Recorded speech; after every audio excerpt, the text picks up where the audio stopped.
한국 생활을 꿈꾸며 그 꿈을 자랑스럽게 이야기하는 한 여성의 이야기입니다.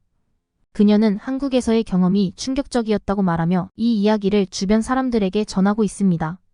이런 이야기를 하게 된 배경은 무엇일까요? 여러분의 구독과 좋아요를 부탁드리며 즐겁게 시청하시길 바랍니다.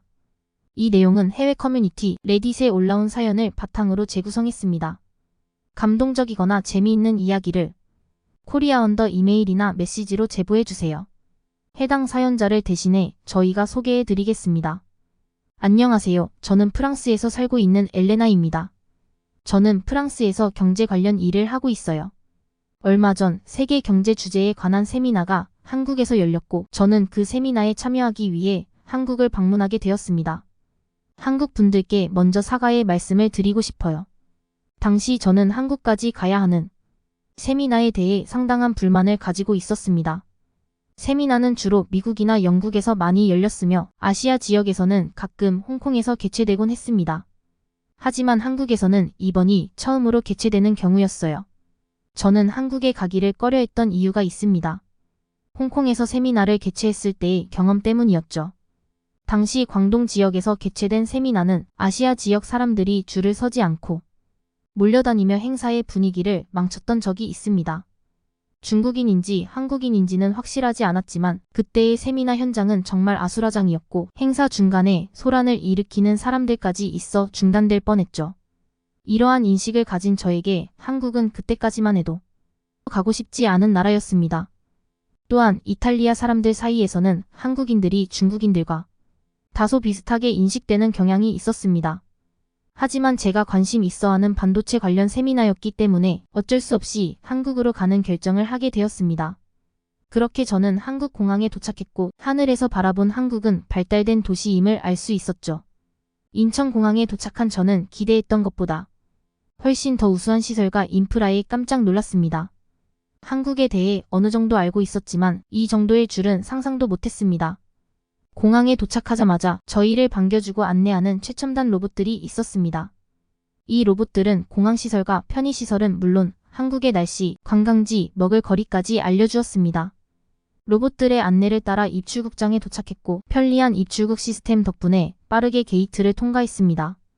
게이트를 통과한 후 공항 안에 있는 모든 시설이 존재한다는 사실에 크게 놀랐습니다. 의료시설, 백화점, 호텔, 심지어 사우나까지 있는 것을 보고 놀라지 않을 사람은 없을 겁니다. 이 모든 시설들을 이용해보고 싶은 마음이 컸지만 저는 마음을 접고 서울에 있는 세미나 참석을 위해 코엑스로 향했습니다. 한국의 시스템을 경험하며 이러한 방식이라면 문제가 발생하지 않을 것 같다는 생각이 들었습니다. 그러나 제가 놀란 것은 이것뿐만이 아니었습니다. 한국의 버스에는 프리미엄이라는 이름이 붙어 있었는데 그 이름에 걸맞게 정말 훌륭한 서비스를 제공하더군요. 일반 버스와 비교해 넓은 좌석과 충분한 개인 공간이 제공되었으며 좌석은 다양한 각도로 조절이 가능했고 매우 편안했습니다. 무선 와이파이는 기본으로 제공되었고 핸드폰을 충전할 수 있는 전원 포트도 갖추고 있었습니다. 정말 놀랐던 점은 좌석마다 설치된 스크린을 통해 자신의 핸드폰을 연동하여 사용할 수 있다는 것이었습니다. 프랑스에서는 경험해보지 못한 새로운 서비스에 깜짝 놀랐습니다. 버스에 탑승해 놀라움을 감추지 못하고 있는 동안 버스는 출발했고 몇몇 사람들은 눈을 가리고 이어폰을 끼고 잠이 들었습니다. 하지만 더 놀라운 것은 사람들이 자신의 귀중품을 주변에 방치해 두고 있었다는 것입니다. 프랑스에서는 상상도 못할 일이었죠. 방치하면 소매치기들에게 분명히 노략질 당할 것이 너무나 명백하기 때문입니다. 그래서 귀중품과 가방은 항상 조심스럽게 품에 안고 다니는 게 일반적이죠. 이런 경험을 하고 나서 저는 코엑스에 도착했고 홍콩 세미나를 포함해 여러 세미나에 참석하며 알게 된 해교를 만났습니다. 그녀는 한국에서 잘 알려진 트레이더입니다. 저는 그녀와 함께 한국 경제 세미나에 참석해서 많은 정보와 지식을 얻을 수 있었습니다. 세미나가 끝나고 저는 프랑스로 돌아가기 위해 공항으로 향할 준비를 했습니다. 그런데 해교는 저에게 다음 주 한국에서 열리는 경제 관련 세미나는 아니지만 제가 관심 가질 만한 모임이 있다며 초대했습니다. 원래 계획은 세미나 참석 후 바로 귀국하는 것이었지만 이제 한국에서 일주일 더 머무를지 고민하게 되었습니다. 해교는 제가 한국을 별로 좋아하지 않았던 것을 알고 있었기에 한국에 온 김에 저에게 한국에 대해 더 알려주고 싶다고 말했습니다. 공항에 도착해서 세미나에 참석하기까지의 과정을 되돌아보며 저는 이러한 제안에 대해 생각해보기 시작했습니다. 제가 알던 한국과는 많이 달랐으며 제 생각 속의 한국이 아니었음을 깨달았습니다. 고민 끝에 저는 해교에게 일주일 동안 잘 부탁한다고 말씀드렸습니다. 해교는 저를 한국에서 꼭 가봐야 할 곳으로 안내했습니다.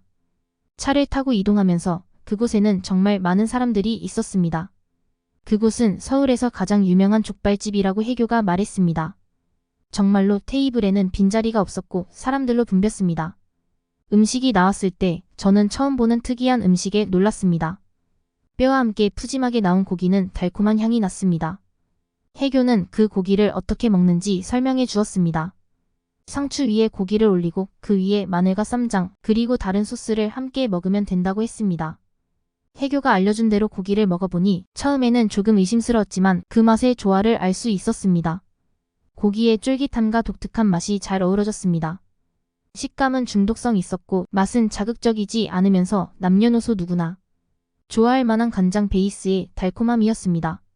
또한 함께 나온 음식 중 막국수도 있었는데 이것 또한 별미였습니다. 새콤달콤한 양념국수의 느낌이었는데 세상에 이런 음식이 있다니 신기하면서도 맛있게 식사를 했습니다. 저는 해교와 함께 식사를 마치고 내일은 무엇을 할지 고민하며 집으로 돌아갔습니다. 그런데 문득 저는 일정을 잡고 온 게 아니어서 갈아입을 옷을 하루치밖에 가져오지 않았다는 것을 깨달았습니다. 그래서 옷가게에 들러 갈아입을 수국과 평상복을 사야겠다고 말했습니다. 그러자 해교는 저에게 핸드폰을 보여주며 원하는 색상과 사이즈를 선택하라고 했습니다. 지금 주문하면 다음날 새벽에 도착한다고 말하는 거였습니다. 저는 그 말이 믿기지 않아 반신반의하며 웃었지만 그녀의 진지한 표정을 보고 사이즈와 취향에 맞춰 갈아입을 옷과 속옷들을 선택했습니다. 집에 도착한 후 그날의 일정이 너무 힘들어서 씻고 바로 잠이 들었습니다. 다음날 아침이 되자 해교가 아침부터 나갈 준비를 하는 것을 보고 아침 운동을 가나 싶었습니다. 그런데 나갔던 해교는 택배를 들고 집으로 돌아왔습니다. 저는 정말 놀라움을 금치 못했습니다. 이게 어떻게 가능한 건지 해교에게 물었더니 해교는 핸드폰을 보여주며 택배 기사님이 문 앞에 택배 배송을 완료했다는 문자와 사진을 보내줬다고 했습니다. 저는 한국의 모든 택배가 이렇게 빨리 오는지 물었습니다. 해교는 모든 택배가 이렇게 빠르게 오는 것은 아니지만 자신이 주문한 것은 로켓 배송 시스템을 이용했기 때문이라고 했고 일반 택배도 보통 하루에서 이틀 정도면 도착한다고 설명했습니다. 정말 프랑스에서는 상상도 할 수 없는 일이 한국에서는 당연한 것처럼 여겨지는 것이 너무나 놀라웠습니다. 제가 사는 곳에서는 택배를 빨리 받으려 해도 보통 3, 4일은 걸리고 기본적으로는 일주일 정도 소요됩니다. 만약 프랑스에서도 한국처럼 택배 배송 완료 문자를 받을 수 있다면 정말 좋을 텐데 하는 생각이 들었습니다. 택배를 보내면서 사진을 찍어주는 것은 프랑스에서는 SNS에 올라갈 만한 일일 겁니다. 특히 주택의 경우 집주인이 없을 때 문 앞에 택배를 두고 가면 분실 위험이 상당히 높아 한국처럼 택배를 문 앞에 두고 가는 것이 결코 쉬운 일이 아닙니다. 가끔 택배가 보관소에 두고 간다 해도 그것을 찾는 일이 결코 간단하지 않기 때문에 프랑스에서의 택배 문화는 소비자 입장에서 불편한 점이 많습니다. 이런 시스템과 문화가 부러워질 때가 많네요. 아침에 무엇을 먹을지 고민하고 있을 때 해교는 밥을 먹으러 내려가자고 제안했습니다. 해교와 함께 내려간 아파트 지하에는 입주민들을 위한 레스토랑이 있었습니다. 레스토랑뿐만 아니라 아파트 안에는 헬스장, 수영장, 카페, 심지어 사우나까지 있었습니다. 한국의 모든 곳이 이렇냐고 물었을 때 해교는 모든 곳이 이런 것은 아니지만 최근에 지어진 아파트들은 대부분 내부에 다양한 편의시설을 갖추고 있다고 답했습니다. 아파트가 이렇게 시공된다고 말하는 걸 듣고 정말 같은 시대에 살고 있는 것이 맞는지 한편으로는 부러움을 느꼈습니다. 그렇게 들어간 레스토랑에서 우리는 간단하게 조식을 먹었고 오늘은 해교와 함께 한강에서 피크닉을 하기로 했습니다. 처음에는 한강 근처에서 가장 예쁜 카페를 찾아갔어요. 그곳에 도착하니 한강의 전망이 정말 환상적이더군요. 카페에서는 아름다운 비주얼의 케이크와 각종 빵들을 팔고 있었는데 먹기 아까울 정도였어요. 그곳에서 즐긴 커피와 케이크의 맛은 지금도 잊을 수 없을 만큼 멋졌습니다. 그렇게 우리는 한강에서 자전거도 타보고 공원을 걸으며 힐링의 시간을 가졌습니다. 그리고 한국 사람들이 한강에 가면 꼭 먹는다는 음식이 있다며 혜교가 저를 어딘가로 데려갔는데 도착한 곳이 편의점이었습니다. 그래서 편의점에서 꼭 먹어야 하는 음식이 무엇인지 물었습니다. 혜교는 기다리라며 평범한 봉지 라면과 김치를 계산하고 종이 그릇을 받아왔습니다. 그리고는 밖에서 편의점에 있는 라면 끓여주는 기계에 라면과 계란을 넣어서 세팅하자 금방 기계가 라면을 완성해 주었습니다. 완성된 라면의 향기는 정말 놀라웠습니다. 라면을 한 입 먹는 순간 저는 마치 전혀 다른 음식을 먹는 것 같았습니다. 평소 알고 있던 라면의 맛이 아닌 새로운 맛의 음식을 먹는 듯 했습니다. 단지 편의점에서 파는 봉지 라면에 계란을 넣었을 뿐인데 이렇게 다른 맛이 난다는 게 놀라웠습니다. 지금도 프랑스에 있으면서 그때의 라면을 떠올리며 끓여보지만 같은 맛이 나지 않더라고요. 저녁이 되자 혜교는 한강에서의 마지막을 장식할 준비가 되었는지 물어보았습니다. 우리가 도착한 곳은 유람선을 타기 위한 선착장이었습니다. 한강을 유람선으로 타며 도심의 경치를 바라보는 것은 정말 특별한 경험이었습니다. 낮에는 햇살이 가득한 풍경을 즐겼고 밤에는 도심의 불빛이 아름다운 풍경을 만들어냈습니다.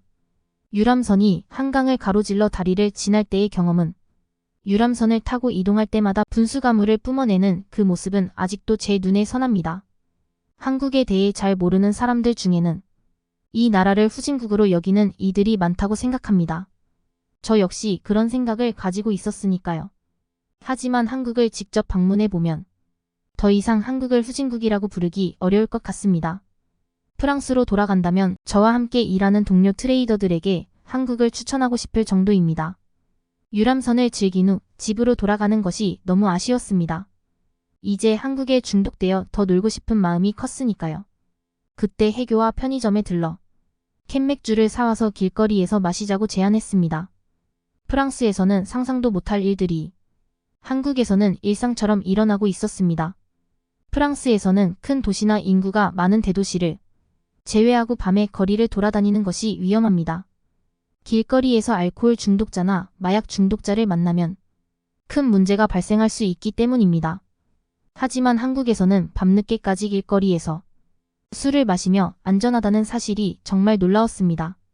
그렇게 한국에서 혜교와 함께 경복궁을 방문해 한복을 입어보는 등 다양한 체험을 해보았고 하루는 가평에 가서 남이섬을 방문해 산책과 휴식을 즐기며 패러글라이딩 같은 다양한 레포츠 활동도 했습니다.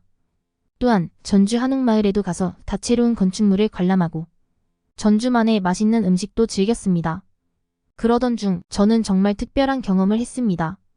평소와 다름없이 식당에서 식사를 하고 난 후 혜교와 함께 돌아다니며 백화점에서 쇼핑을 했습니다.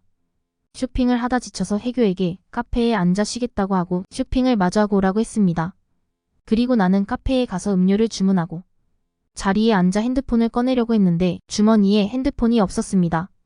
당황해서 돌아온 길을 다시 가봤지만 잃어버린 핸드폰은 찾을 수 없었죠. 혜교에게 연락할 방법도 없고 할 수 있는 게 없었습니다. 아무것도 할 수 없었기에 혜교와 만나기로 한 카페에서 한참을 기다렸습니다. 카페에 도착한 혜교에게 쇼핑 중에 핸드폰을 잃어버린 것 같다고 어떻게 해야 할지 모르겠다고 말했습니다. 혜교는 제 핸드폰으로 전화를 걸었고 그러자 어떤 남성이 전화를 받았습니다. 통화를 마친 후 그 남성이 제 핸드폰을 가져다 줄 수 있겠다고 말했습니다. 시간이 조금 지난 후 제 핸드폰을 가져다 준 남성이 나타났고 그는 아무 대가도 요구하지 않고 핸드폰을 돌려주고는 그냥 떠났습니다. 너무나 감사한 마음에 커피라도 한 잔 대접하고 싶었지만 그는 괜찮다며 거절하고 가버렸습니다. 프랑스에서는 상상도 못할 일이었죠. 이것은 프랑스뿐만 아니라 전 세계적으로 놀랄 일이 아닐까 싶습니다. 길에서 주운 누군가의 물건을 돌려주는 것은 한국인들이 시민의식에 대해 놀라움을 느끼게 한 경험이었습니다. 마지막으로 혜교와 함께 남산타워에 가서 케이블카를 타고 그 위에서 바라본 서울의 모습은 마치 예술작품 같았습니다. 만약 한국을 방문한다면 꼭 해봐야 할 것 중 하나로 남산타워에 올라 서울의 밤하늘과 야경을 감상하는 것을 추천하고 싶습니다. 말없이 한참 동안 바라보며 많은 생각에 잠기게 되더라고요. 과거 한국에 대해 부정적으로 생각했던 제 자신을 반성하는 시간이 되었고 지금 이 순간 한국에 와서 다행이라는 생각이 들었습니다. 한국에서 해보고 먹어보아야 할 것들에 대해 해교와 정말 많은 경험을 했습니다. 그리고 마지막으로 중요한 미팅을 하며 세계 시장에 대한 좋은 정보와 다양한 사람들을 만나 한국에서의 일정을 알차게 보냈습니다. 이번 한국에서의 10일간의 일정은 제 인생에서 가장 즐거운 순간들 중 하나로 기억될 것입니다. 제가 생각했던 한국은 아직 전쟁이 끝나지 않은 휴전국가이며 발전해야 할 많은 과제를 안고 있는 나라였습니다. 하지만 직접 경험한 한국은 프랑스보다 훨씬 더 살기 좋은 곳이었고 이제는 프랑스 사람들에게도 한국을 무시하는 것은 있을 수 없는 일이라고 생각합니다. 다양한 편의시설부터 인프라까지 오히려 프랑스가 한국을 본받아야 할 점이 많다고 느꼈습니다. 공항부터 시작해 버스와 편의시설에 이르기까지 한국의 시스템은 매우 인상적이었습니다. 현재 프랑스에 돌아와 이 글을 쓰고 있지만 나중에 한국을 다시 방문할 기회가 생긴다면 저는 부모님과 함께 가고 싶습니다.